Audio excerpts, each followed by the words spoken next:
CM Revanth రెడ్డిపై మాజీ MLA Vinay Bhaskar చేసిన వ్యాఖ్యలకు ఎమ్మెల్యే నాయిని కౌంటర్ ఇచ్చారు. తాము అభివృద్ధి లక్ష్యంగా ముందుకు వెళ్తుంటే వాటిని అడ్డుకోవడమే పనిగా పెట్టుకున్నారని మండిపడ్డారు.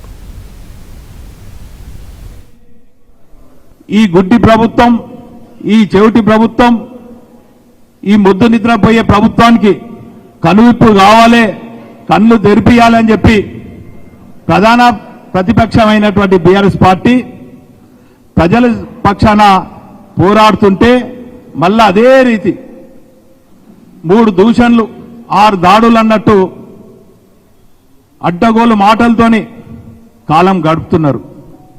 అయ్యా రేవంత్ గారు, కాంగ్రెస్ మంత్రులకు, ముఖ్యమంత్రి గారికి, కాంగ్రెస్ నాయకులకు మేము విజ్ఞప్తి చేస్తున్నాం. మీకు టైం దగ్గర పడ్డది. ఈరోజు తెలంగాణ ప్రజల రక్తాన్ని పీల్చి పిప్పి చేసి నీ కాంగ్రెస్ పార్టీని కాపాడుతుంటే ప్రజలు చూస్తూ ఊరుకోరు. తస్మత్ జాగ్రత్త అని కూడా ఈ సందర్భంగా తెలియజేసుకుంటూ మీకు కౌంట్ డౌన్ ప్రారంభమైంది. నీకు ఎట్లాగూ అభివృద్ధి చేయ చేత కాదు.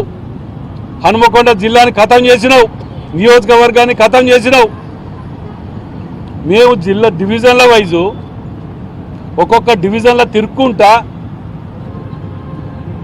ఏమి చేసినామో చెప్తున్నాం, ఏమి చెయ్యాలనో అడుగుతున్నాం అని ప్రతి డివిజన్లో రోజు ఉదయం నుంచి రాత్రి వరకు ఒక్కొక్క డివిజన్లో వండుకుంటూ మేము తిరుగుతుంటే ఎక్కడ పేరు వస్తుందో, ఎక్కడ ఇదవుతుందో అనే ఉద్దేశంతో ఇదా నీ దుకాణం.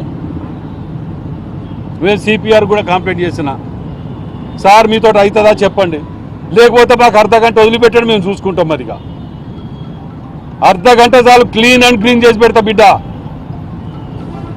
ఏం పద్ధతి ఇది? వాడు సస్య కుటుంబానికి ఎవడొస్తారా? పవన్ ఒక్కడే కొడుకుండి ఆ రోజు కూడా. ఇవాళ వీళ్ళ మీద పోతుంది, వాళ్ళ మీద రౌడీ షీట్లు ఓపెన్ చేయాలి, వినయ్ భాస్కర్ మీద పీడీ యాక్ట్ పెట్టాలి, నగర బహిష్కరణ చేయాలి వినయ్ భాస్కర్ని. ఆ రోజు కూడా వాస్తవం చెప్తాను, అన్షెట్టి మురళిని చంపింది కూడా వినయ్ భాస్కర్. వినయ్ భాస్కర్ 6 మర్డర్లు చేయించిండు అని చెప్తాను. ఇవాళ 6 మర్డర్లు చేయించిండు.